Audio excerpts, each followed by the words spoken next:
तो हेलो दोस्तों, स्वागत है आपका इस वीडियो में। और आज हम बात कर रहे हैं एक बहुत ही इंपॉर्टेंट टॉपिक की, जो है कि how to survive in Kota.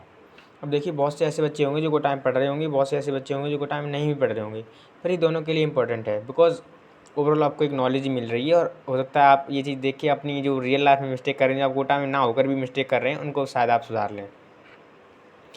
तो देखिए, आपका पहली बात ये बता रहा हूँ कि अगर आप ये वीडियो सही से देखते हैं तो इवन आप काफ़ी हद तक अपने आप को सुधार पाएंगे, और आप समझ पाएंगे कि कैसे कोटा में सर्वाइव करना है, कैसे अपने लक्ष्य तक पहुँचना है।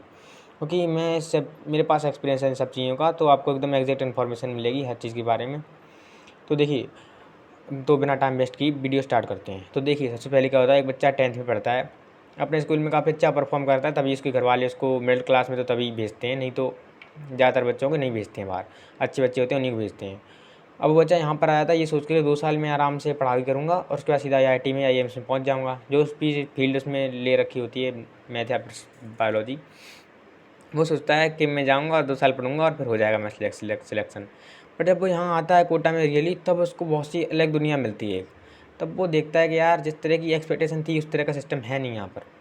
कैसे कैसे महीने बीतने लगते हैं, तुरंत तुरंत टेस्ट होने लगते हैं, तुरंत अचानक से सिलेबस इतना बढ़ने लगता है, अचानक से लूडो से कवर हो नहीं पाता है, अचानक से टेस्ट में मार्क्स कम आते हैं। वो स्कूल का टॉपर बच्चा अचानक से यहाँ पर काफ़ी बच्चों के साथ कम्पीट नहीं कर पा रहा होता है, और एट द एंड उसका मतलब हर तरह से वो इकोनॉमिकली भी परेशान है, क्योंकि पैसे उसके माँ बाप इतनी मेहनत करके भेज रहे हैं। फाइनेंशियली भी कंडीशन उसकी ख़राब हो गई उसके चक्कर में, मेंटली भी ख़राब हो गई, क्योंकि पढ़ तो बहुत रहा है लेकिन नंबर नहीं आ रहे हैं। फिर सोशली भी, क्योंकि वो पूरे दिन रूम पे पड़ा रहता है, सोशली उसका बात करने का तरीका सब कुछ गायब हो चुका है। एक तरह से वो बच्चा एकदम जीरो पे आ जाता है, हीरो से जीरो आ जाता है। तो इन सबसे कैसे बचना है, और कैसे उस ये सब होते हुए भी कैसे आगे बढ़ना है। तो देखो, सबसे पहले मैं आपको सबसे चीज़ बता रहा हूँ। सबसे पहले चीज़ आती है सिगरेट। अब आपसे बहुत से सीधे बच्चे होंगे जो सोचते होंगे भैया हमें ये सब नहीं करना है, हमें क्या बता रहे हो। देखो, तुम्हें नहीं करना है, लेकिन जनरली बहुत से ऐसे बच्चे हैं, कोटा में 1.5 लाख बच्चे हर साल आते हैं, ठीक है। अब 1.5 लाख बच्चे में से आईआईटी में सीट कितनी है?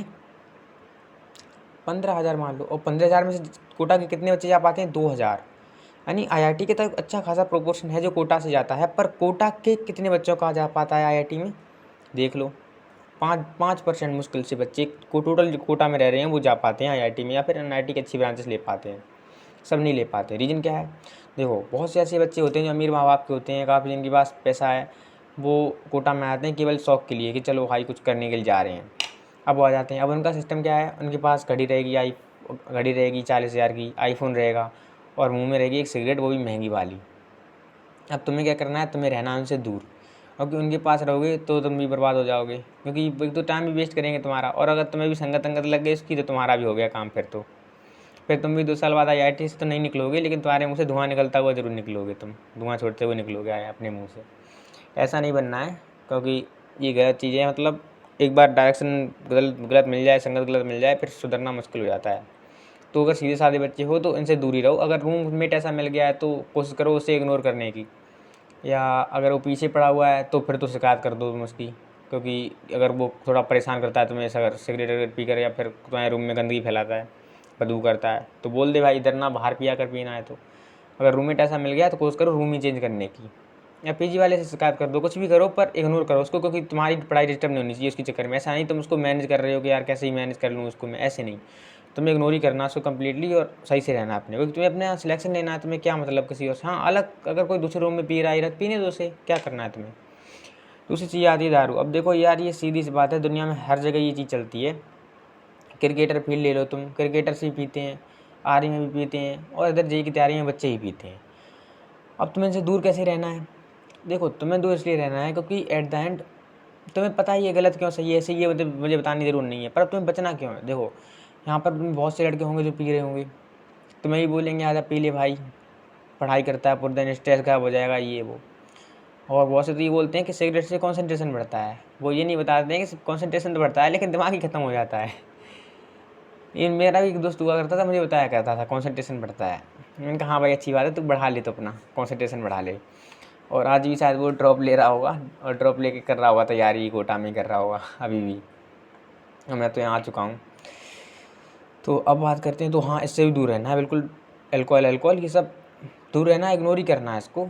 और उन्हीं लड़कों के साथ दोस्ती रखनी है जो पढ़ने लिखने वाले हो, सिंसियर हो, कम्पिटिटिव हो नेचर के। जैसे तुम्हारे कुछ दोस्त होंगे, हर जगह हर तरह के लड़के होते हैं, कुछ होंगे दारू सुट्टा वाले, कुछ होंगे पढ़ने वाले, पूरे दिन पढ़ रहे हैं। तुम्हें उनसे इंस्पिरेशन लेनी है कि भाई यार देख देख ये पूरे दिन पढ़ रहा है, ये अच्छी नंबर ला रहा है, इससे कैसे एडवाइस लूँ। जो टॉपर बच्चे हैं उनसे पूछो, क्योंकि उनके अंदर जनरली ईगो होता है, वो तुम्हें बताएंगे नहीं, तुम शुरुआत से पूछोगे। लेकिन एक दो ज़रूर ऐसे होते हैं जो आपको हिंट दे देंगे कि हाँ भाई ऐसे पढ़ा कर देख, ऐसे क्वेश्चंस किया कर, ऐसे प्रैक्टिस किया कर, और करते करते तू भी मेरे जैसा बन जाएगा। कुछ ऐसे बता देंगे, जो बता दें उनसे हेल्प लेते रहो और आगे बढ़ते रहो, यही है। क्योंकि 2 सालों का टाइम बहुत नहीं होता है, ये बहुत जल्दी निकल जाता है टाइम। कब दिवाली आती है, कब सर्दी गर्मी होती है, और अचानक से देखो तीसरी प्रॉब्लम आती है ड्रग्स की। यहाँ पे क्योंकि प्रेशर रहता है बच्चों के, बच्चे पूरे दिन पढ़ते हैं, तो कोई भी आता है बोल देता है भाई ये देख दवाई खा ले, सारा टेंशन खत्म हो जाएगा। तो भाई ये तीनों चीज़ें एक ही कैटेगरी में आती हैं, इन्हें अलग अलग लिखने की जरूरत नहीं है, और तीनों को ही बॉयकॉट करना है। और इन्हें अभी जेई की प्रिपरेशन में नहीं, इन्हें पूरी लाइफ में ही बॉयकॉट करना है तीनों चीज़ें। ये तीनों चीज़ें जिसने ले ली फिर भाई उसका बर्बादी तो तय है उसकी, फिर तो भगवान ही जाने उसका क्या होगा। अब आती है लड़ाई। देखो यहाँ पे आके तुम्हें पता चलता है कि कुछ लड़कों की लड़ाई हो जाती है, लड़कीबाजी चक्कर में लड़ाई होती है, किसी की किसी में होती है, मतलब बहुत सी। तुम के ये सोच के आए होते कि मैं केवल 2 साल लगातार पढ़ाई करूँगा, सिलेक्शन हो जाएगा। लेकिन यहाँ आके तुम्हें अलग ही दुनिया दिखती है कि यार ये क्या कहती चल रही है। यहाँ तो लड़ाई हो रही है उस लड़के की, वो लड़का उससे लड़ रहा है, उस लड़का से। तुम्हें कुछ नहीं करना है, तुम्हें अपने कुछ दोस्त बनाने हैं केवल, दुश्मन किसी को नहीं बनाना है। क्योंकि एक ऐसे शहर में जहाँ पे तुम पेरेंट्स से बहुत दूर हो, वहाँ तुम किसी दुश्मनी नहीं कर सकते हो जनरली। तो तुम्हें क्या करना है, कुछ नहीं भाई, कुछ दोस्त हैं अपने, उन्हीं के साथ जाना है, कोचिंग लेनी है, क्लास लेनी है और चुपचाप आ जाना है। पूरी क्लास में किसी से बोलना भी नहीं है। क्योंकि जनरली तुम्हें क्या करना है, तुम्हें आईआईटी में जाना है, तुम्हें क्या मतलब है दोस्ती और दुश्मनी बनाकर वहाँ। 2 साल की दोस्ती क्या ही करेगी ये। हाँ जैसे जो रूममेट्स होते हैं उनसे दोस्ती हो जाती है अच्छी, तो हाँ जो पढ़ने वाले हैं उनसे दोस्ती कर लो, क्योंकि वो एट द एंड हेल्प करेंगे। पर लड़ाई करना किसी से, या किसी से मनमुटाव रखना, मतलब इग्नोर करना किसी को ज़्यादा अच्छा है यहाँ पर। क्योंकि एट द एंड तुम किसी से बात करोगे तो टाइम वेस्ट होना है तुम्हारा। तो जनरली ज़्यादातर लोगों से दोस्ती करना भी अवॉइड करो, कम दोस्त रखो, अच्छे दोस्त रखो। क्योंकि टाइम वेस्ट होता है उसमें, बहुत ज़्यादा दोस्त होते हैं, फिर बोलेंगे कि चल आज मॉल घूमने चल, चल आज ये घूमने चल, मना नहीं कर पाओगे फिर, तो टाइम ही वेस्ट होगा। ज़्यादा पढ़ोगे तो बोलेंगे भाई तू बहुत पढ़ाकू बन रहा है, ऐसी वाली बात हो जाती है फिर। तो ज़्यादातर जब तुम इग्नोर ही कर दोगे तुम्हारे पास डिस्ट्रैक्शन बचेंगे ही नहीं भाई, अकेले पढ़ते रहो। क्योंकि एट द एंड कुछ सेक्रीफाइसेस करने पड़ते हैं, क्योंकि इंडिया में प्लेटफॉर्म नहीं है आगे बढ़ने के, कुछ ही हैं आईआईटी एनआईटी और अच्छे इंस्टीट्यूट जो हैं इंजीनियरिंग, उन्हीं में है केवल, बाकी नहीं है। आपको प्लेटफॉर्म नहीं मिल पाता अपनी कैपेबिलिटी शो करने का या आगे बढ़ने का। तो उन्हें लेने का तरीका यही है कि आप अच्छे से पढ़ाई कर लो अभी, 1-2 साल बाद में बहुत रिग्रेट होता है नहीं तो। अब आता है जीएफ। तो देखो भाई 2 साल तक आते हैं, जनरली ट्रेंड ये है कि 50% लड़के सेटिंग करने लगते हैं, यहाँ पे आके लड़कीबाजी करने लगते हैं।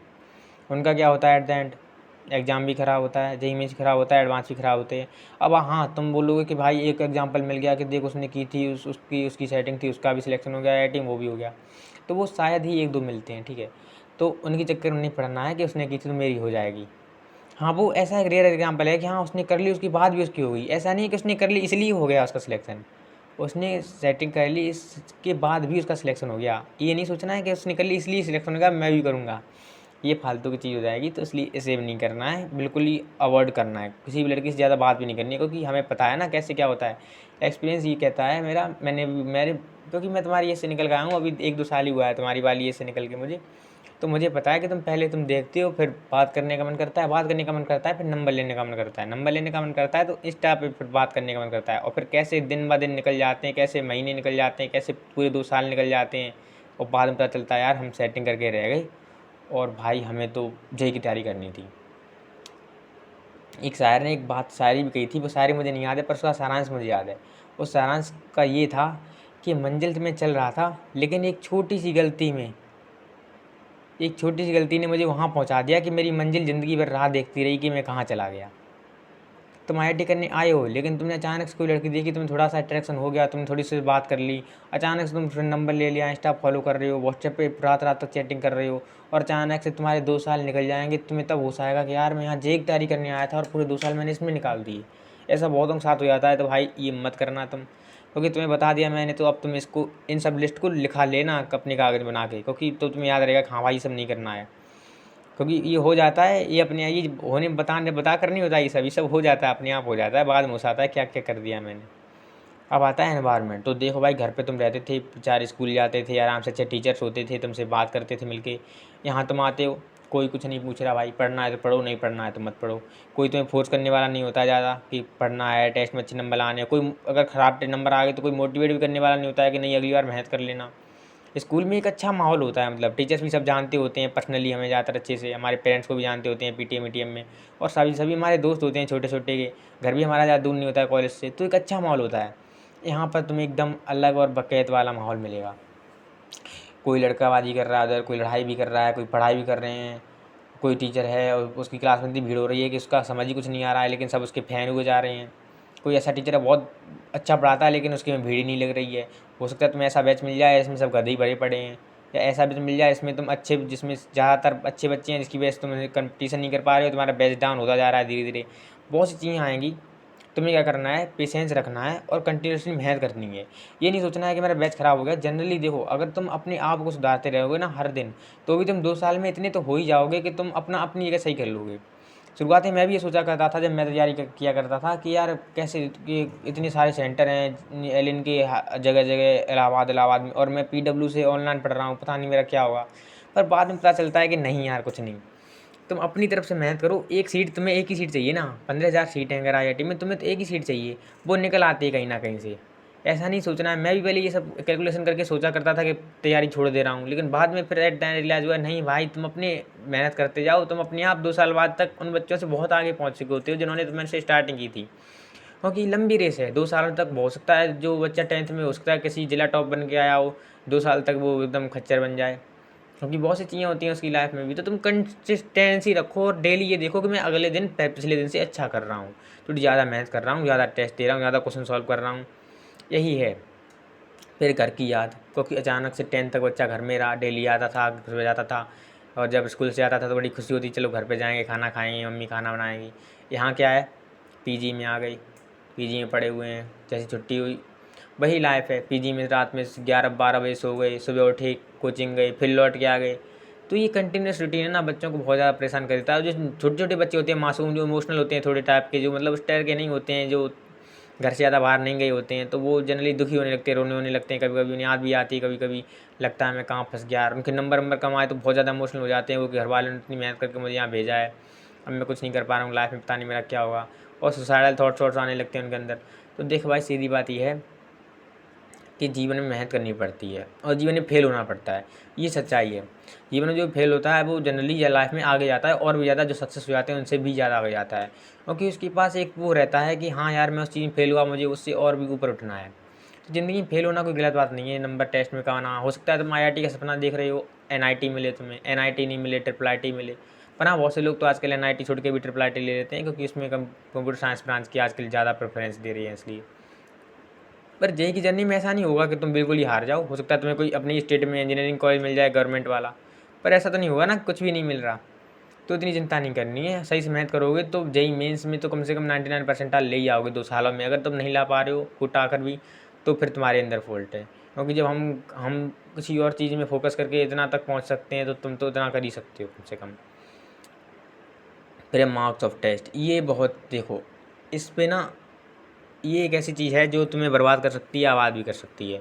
सबसे पहले मार्क्स ऑफ टेस्ट को सीरियस बहुत ज़्यादा नहीं लेना है। सीरियस लेना है कि हाँ यार मेहनत करनी है, पर इतना ज़्यादा नहीं लेना है। मैं अभी तुम्हें एक चीज़ बता रहा हूँ फैक्टिक। अगर तुम एलएन का सैम्पल पेपर देखोगे ना, मेन से पहले जो आता है प्रैक्टिस पेपर, टेस्ट पेपर, उनमें तुम्हारे मुश्किल से नंबर आएंगे 50-30। ठीक है, जब तुम जेईई मेंस में देने आओगे तुम्हारे नंबर आ गए होंगे 200। मैंने खुद दिया था, जब मैंने एलएन का टेस्ट दिया था तो मेरे -2 मार्क्स आए थे उसमें, और मैं इतना डर गया था कि पता नहीं भाई मेरा क्या होगा। बट जब मैंने जेईई मेंस का दिया था तो उस टाइम बिना तैयारी, जबकि मैंने बहुत ज़्यादा तैयारी भी नहीं की थी, इसलिए उसमें -2 आए थे। लेकिन जब जेईई मेंस का टेस्ट दिया था तो मेरे 150 नंबर थे 300 में से। अब तो समझ लो कि लेवल कहाँ होता है।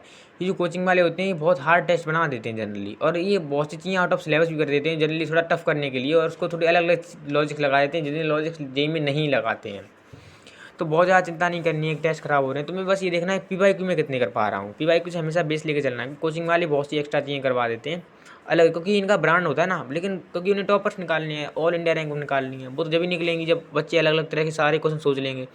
पर तुम्हें तो ये सोच के चलना है कि भाई मेरा भला हो जाए, बस मुझे ऑल इंडिया रैंक 1 ना मिले, कम से कम इतना मिले कि 99.5 परसेंटाइल से ऊपर मिल जाए, तो मुझे एनआईटी बहुत अच्छी, एनआईटी में बहुत अच्छी ब्रांच मिल जाएगी। अगर मेरी एडवांस में 3 यार के अंडर रैंक आ जाए तो अच्छी आईआईटी में मुझे अच्छी ब्रांच मिल जाएगी। इतना ही सोचना है ना तुम्हें, क्योंकि ऑल इंडिया रैंक 1 अगर टारगेट करके चलोगे तो हो सकता है तुम्हें फिर कुछ भी ना मिल पाए, क्योंकि तुम टफ क्वेश्चन करोगे केवल, और फिर तुम्हारा सरल भी रह जाएगा, टफ भी रह जाएगा। क्योंकि 2 साल हमारे लिए इतना टाइम नहीं होता है और कि आप 100 के अंदर आ पाओ। अगर आपने पहले से ही पढ़ रखा है तो ही आप 100 के अंदर कर पाओगे, क्योंकि जनरली नहीं हो पाता। हाँ, 1-2 एक्सेप्शन तो हर जगह होते हैं, क्योंकि कुछ बच्चे ऐसे निकल ही जाएंगे हमेशा ही, जो 1-2 साल में भी कर जाएंगे, बहुत अच्छी रैंक ले आएंगे, उनकी बात मैं छोड़ रहा हूँ। तो ये सारी चीज़ें आपको एक एक करके मैंने बता दी। अब कोई और एक्स्ट्रा प्रॉब्लम आपको आ रही हो, आप कमेंट बॉक्स में डाल देना, मैं उसका प्रॉपर सॉल्यूशन आपको दे दूंगा। अब आता है 10th वर्सेस 11th, सिलेबस का सबसे बड़ा महाबोझ। 10th क्लास थी, छोटी सी क्लास थी, आराम से सारे चैप्टर्स रट डाले थे, एनसीईआरटी रट डाली थी, बोर्ड में दिए थे, जिला टॉप कर गए थे, फिर कोटा भेज दिया गया। और कोटा में आके पता चलता है कि भाई हम जिला टॉपर नहीं है, लेकिन इवन पता चलता है कि कुछ ऐसे बच्चे जिनकी 80% आई थी 10th में, वो भी हमसे ज़्यादा जल्दी क्वेश्चन क्लास में आंसर दे देते हैं। तब पता चलता है यार हम तो जिला टॉप किए थे, क्या किए थे हम। तो ये भी होता है, क्योंकि जो टेक्निकल माइंड है इस वाले फील्ड में, हो सकता है वो किसी बच्चे का ऐसे लगा हो जिसका साइंस मैथ ही अच्छा था, बाकी कुछ अच्छा नहीं था। हिंदी में वो 10-10 नंबर ला 50-50 नंबर लाया हो, तुम हिंदी में भी इंग्लिश में अच्छा कर गए, तो इसलिए तुम जिला टॉप कर गए। इसलिए ये नहीं सोचना है कि मैं आगे हूँ सबसे। और जो 10th वर्सेस 11th है ना, देखो टफ़ अगर कोई चीज़ है वो सबके लिए, सरल सबके लिए। अगर 11th-12th थोड़ा टफ़ है तो वो सबके लिए टफ़ है। सब इवन जब टफ़ चैप्टर्स आते हैं तुमने देखा होगा कि सभी लगभग परेशान हो जाते हैं। सही बच्चों के लिए टफ़ है वो, तो तुम्हें ये नहीं सोचना है कि 11th टफ़ है, तुम्हें इसको अपॉर्चुनिटी की तरह लेना है कि भाई टफ़ चीज़ है तो सबको टफ़ लग रही है, तो मैं अगर इसको सही कर लेता हूँ तो मैं आगे पहुँच जाऊँगा, बाकी ऐसे बहुत ज़्यादा। यही फिर आता है expectation of parents versus reality. अब देखो तुम्हारे पेरेंट्स ने तुम्हें भेजा है, तुम वो सोचते हैं कि भाई सब, क्योंकि जिसने पैसा खर्च किया है तो वो तुमसे उम्मीद तो करेगा कि भाई तुम कुछ अच्छा करो। लेकिन तुम यहाँ पे जब देखते हो कि यार 100 नंबर का टेस्ट में 30 नंबर, मतलब अगर तुम ध्यान से देखे वैसे ही काफ़ी नंबर है 100 में से 30 अगर तुम टेस्ट में ले पा रहे हो यहाँ पे, पर फिर भी तुम्हें लगता है कि यार मैं तो फेल हो गया हूँ एकदम, 100 में से 30 ही नंबर आ रहे हैं और मेरे पता नहीं बोर्ड में भी क्या होगा। तो इतना नहीं सोचना है। देखो पापा को समझा देना है कि हाँ पापा मैं मेहनत कर रहा हूँ और एट द एंड रिजल्ट आपको अच्छा दे दूँगा 2 साल बाद। अभी मेरा थोड़ा, क्योंकि ये जो टेस्ट होते हैं और उनमें अंतर हो जाए थोड़ा सा, क्योंकि थोड़े अलग टाइप के क्वेश्चन देते हैं इसमें, उस टाइप की ज़रूरी नहीं है। पीवाईक्यू में उस टाइप के क्वेश्चन नहीं होते हैं। कभी बहुत से क्वेश्चन होते हैं जिनकी अप्रोच पीवाईक्यू में अलग है और इनकी अलग है। पीवाईक्यू जनरली बहुत सरल भी होते हैं, इतना टफ जेई का नहीं आता रियलिटी में जितना टेस्ट वाले, क्योंकि टेस्ट वालों को तो आपको थोड़ा अच्छा प्रिपेयर कराना है, तो वो थोड़े टफ क्वेश्चन देते हैं। आपको पापा को थोड़ा अच्छे से समझाना है अपने, और थोड़ा पेशेंस अपने अंदर भी रखना है, डीमोटिवेट नहीं होना है। सारी ऊपर की टाइम वेस्टिंग वाली चीज़ें इस टाइम फेसबुक ऐसे डिलीट कर देनी है, और ऊपर जितनी चीज़ें लिखी हैं अवॉइड करने के लिए वो करनी है, और जो करने के लिए बोली हैं वो करनी है। उसके बाद आपका ये जो रोता हुआ चेहरा है ना, ये 2 साल बाद हंसता हुआ होगा, क्योंकि हो सकता है जर्नी में आप रो जाओ। जर्नी में हर कोई रो जाता है, क्योंकि जर्नी लंबी चीज़ होती है और ख़तरनाक चीज़ होती है।